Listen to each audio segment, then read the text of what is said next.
I'm a current ambassador for the Washington State Association of Head Start and ECAP, as well as a mother of two from Spokane Valley.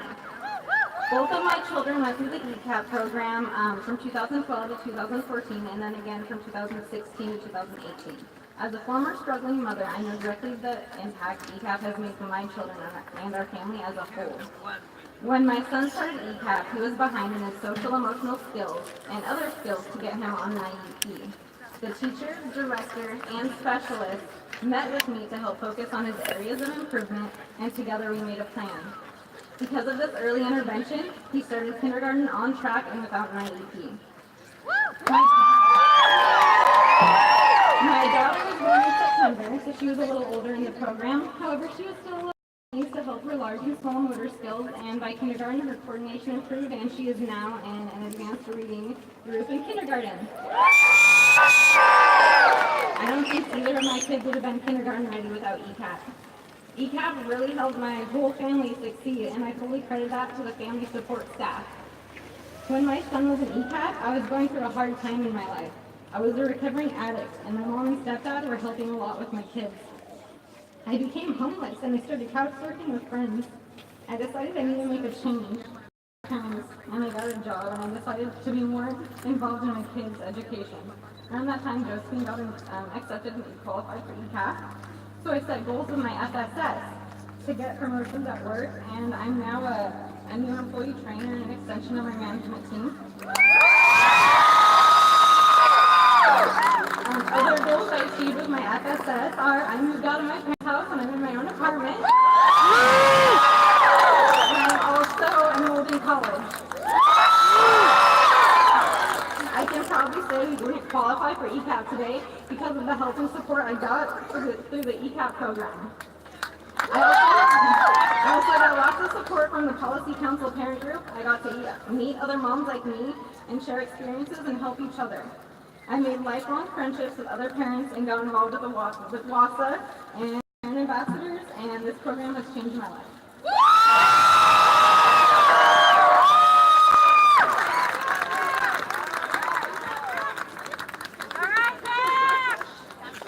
Let's thank McKendry. Okay, remember when I told you there was somebody who drove for 10 hours, 25 miles an hour in a blizzard? I'd like you to now hear from Lupe Mendoza, ambassador from Walla Walla. Lupe works with Spanish-speaking families in her community and has taken what she has learned to policymakers here in Olympia and recently to our members of Congress in Washington, D.C. Welcome, Lupe.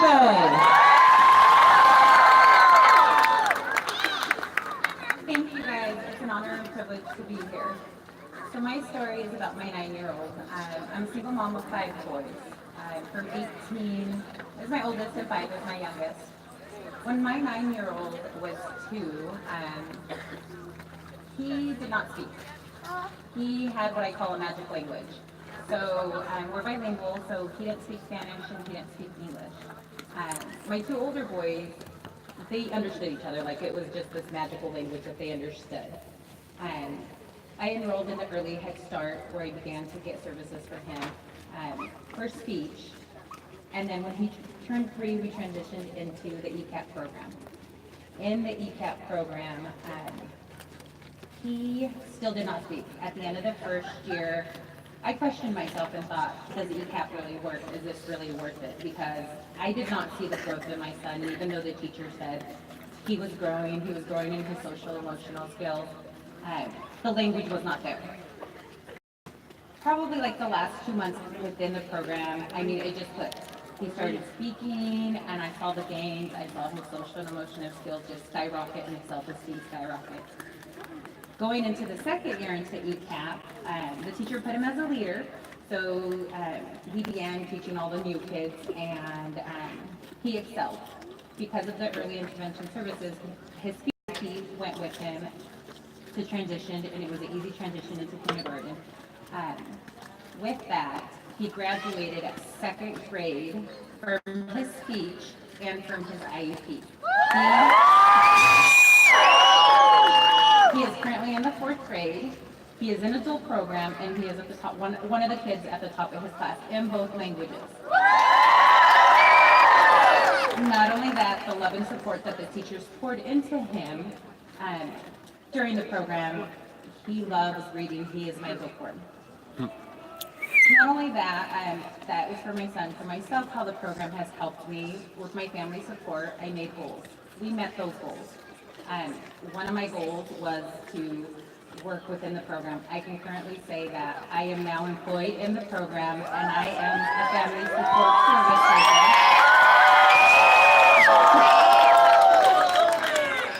And I could piggyback off of McKendry and say that even if I had a little kiddo that could go into the program, unfortunately I would not qualify because now I am at that place.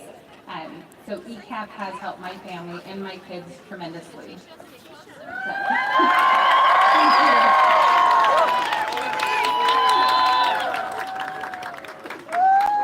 Wonderful. Let's hear it for McKendry and Lupe. Thank you so much.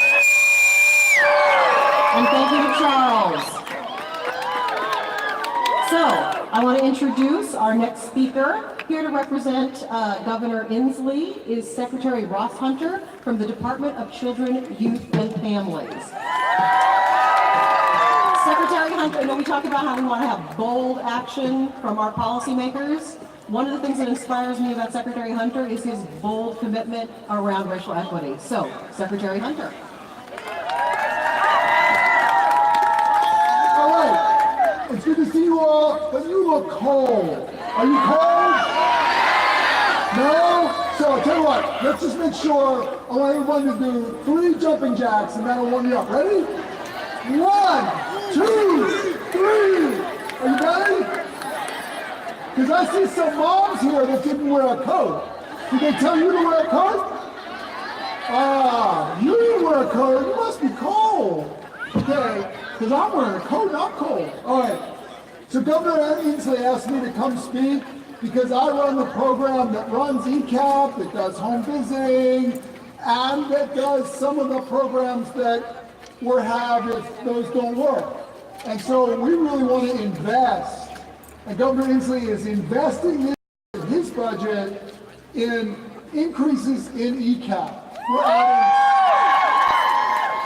thousands of slots of new ECAP. So that is thousands, I think almost 4,000 children next year who will get ECAP who aren't getting it this year.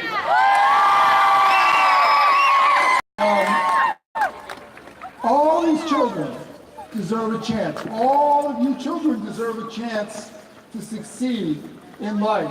And we as an agency, we have a vision. And our vision is that all children, including you even, grow up safe and healthy, thriving physically. That's why I had you do the jumping jack thing. Emotionally and educationally, nurtured by family and community. And in order to make that work, Governor Inslee has proposed a bunch of changes, a bunch of improvements to our support system for little kids. And I want to start at the beginning. There's almost 90,000 children born every year. And one of the coolest investments that he's proposing doing is to have, when you're in the hospital giving birth and after you're done and everybody's sort of happy, the nurse comes to you and says, hey, you know, your health plan says that you could have a nurse come visit you in a week or 2 and just sort of make sure everything's okay. Do you want that? Universal home visiting, voluntary program. You get a nurse. You guys are good at cheering. You get a nurse coming. I had that when our first kid was born, and it was really reassuring. And the kid is 27 now and moved out of the house. It's awesome. We're basing this, and just like all the investments he's proposing, we're basing this on an evidence-based program that was born in Durham, North Carolina called Durham Connects. Works super well, really improves outcomes for kids. And then, you know, in the first 3 years of life, billions and billions of brain cells form. Kids are growing, they're changing, they're getting smarter. And we want to make sure that that start happens. So for some kids, that one nurse visit is just plenty, it's all they need. and everybody's happy. Some kids need a little bit more. They're born a little further from opportunity, and we want to make sure that we have the intensive home visiting supports for those kids to help them grow and be smarter and have more and more of those neurons form. And then they get to childcare. And one of the crucial investments that Governor Inslee's making, and you can tell that I am a guy who has to run the system, is he's proposing to increase the rates we pay for childcare and for ECAP providers so you can actually afford to run the program. Because minimum wage goes up, we gotta pay people, we gotta actually have enough money. And as a guy who has to run it, I am very thankful for that. So the ECAP expansion that he's proposing is enormous, it's really important. And I'm gonna let you guys go, because I got pages and pages here. This is crazy.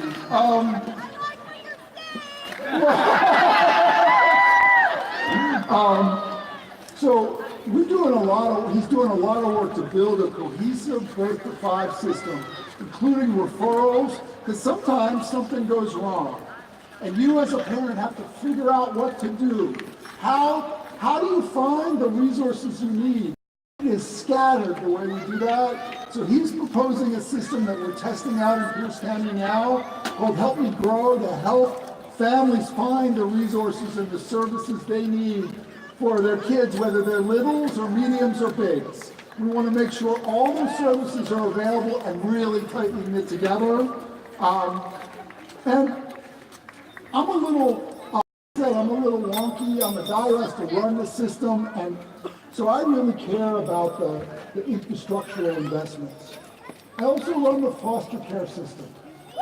And we want to make sure that we have enough foster parents for kids who really, really need it. We want to strengthen families first, but sometimes we really need it, and he's making a great investment in helping us really build a stronger network of that, and I want you to support that. When you go talk to your legislators, you talk to them about supporting the rates for behavioral rehabilitation. Remember that, BRS rates. Can we chant that? BRS rates. Yes! Just once is enough. And the last bit I want to close on, and it's something that Governor Inslee cares about a lot, and it's not something I work on, so I don't know enough about how Career Connects Washington works, but I want you to find out while you're here, because we want to make sure that every single one of these young people gets a job. Right? All right. How many people here are parents? Okay? So I'm a parent, and well, I love my children, and I love when my children come home for dinner on Sunday night. But you know what I really love? When they had a job and they could move out of my basement. And everybody wants that for their children, that they can grow up and get employed and really have an independent existence. And this Career connects kids to all different kinds of careers and helps them do it. And I want you to ask legislators about it so they'll go find out how it works, because I think it's a really important investment to do. And I'm not going to read the rest of this because you just don't want to know. You do want to know. You do want to know. You have a chance today. I used to be a legislator. I was in those other buildings. I spent a lot of time in offices up there trying to do budgets. And you know who they really listen to? They listen to families. They listen to parents in their district who vote and who talk to other parents, and they listen to kids. Because whenever I have kids come visit me, I would make time. They will make time for you, and they will listen to you, and you tell them what you want. What do you want? You want education? Okay. You want bold investments. You got to tell them that. Thank you.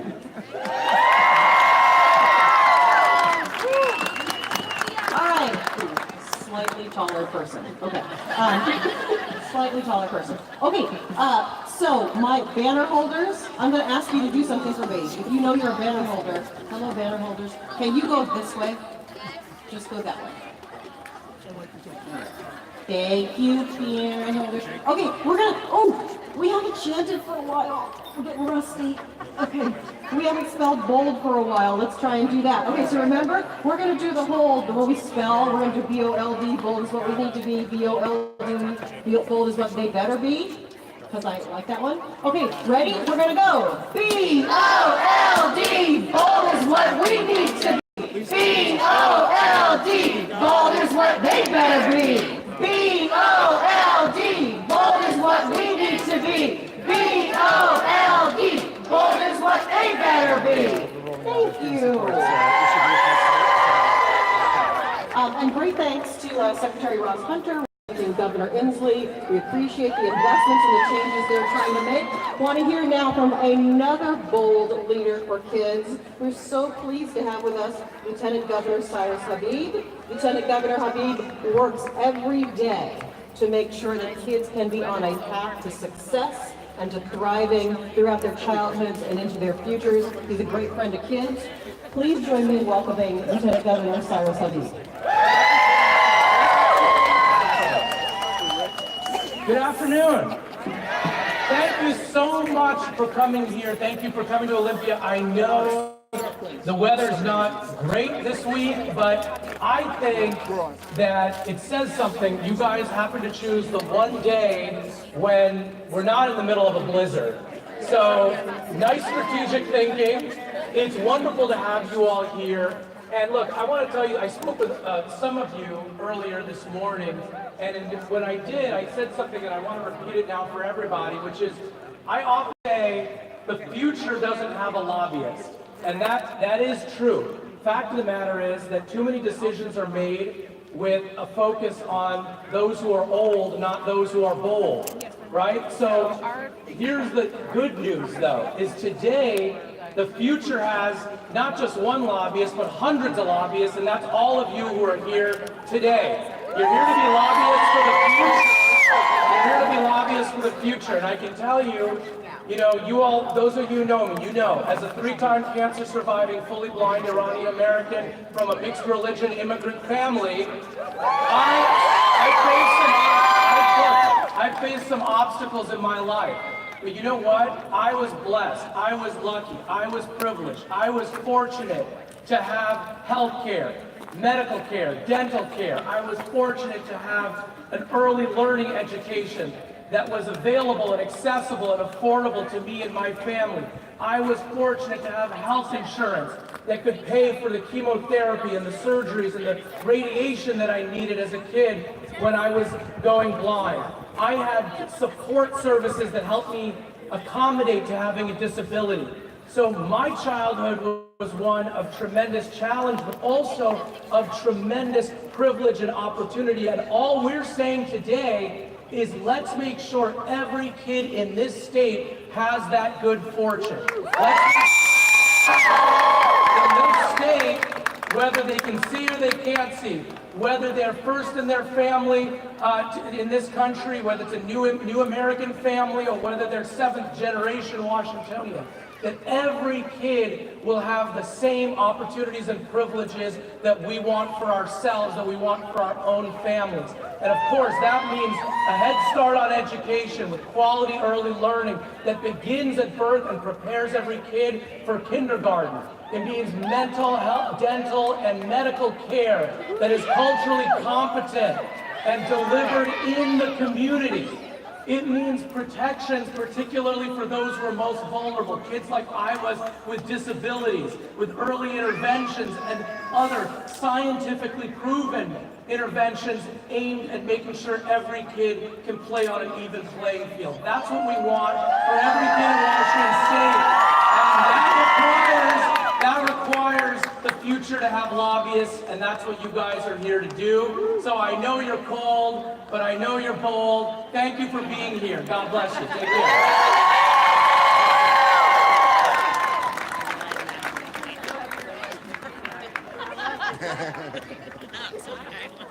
Speaking of cold, hello. All right, so we've had our time outside raising our voices. Let's go on ahead and get ready to raise them inside. So, here's your instructions. Don't leave yet because I have instructions and a chant and when we have some drum line, but then you go inside. Okay, so the rest of the afternoon is to get inside these buildings. Whose buildings? Our buildings. Whose buildings? Our buildings. And connect with your lawmaker. The rest of the afternoon is for you to call for the bold action kids and families need. We want to have all of our policymakers be as bold as Lieutenant Governor Habib. So here's what you're going to do. Many of you have appointments scheduled with your lawmakers. It's good to go to those. You can deliver the messages you wrote this morning, and when you're done, we'll be on the third floor of the building behind you.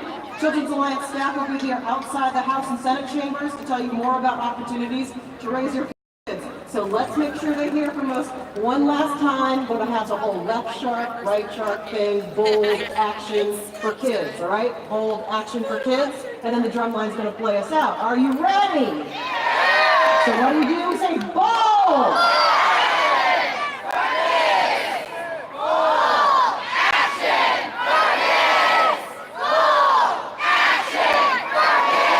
Thank you all so much, and let's hear from the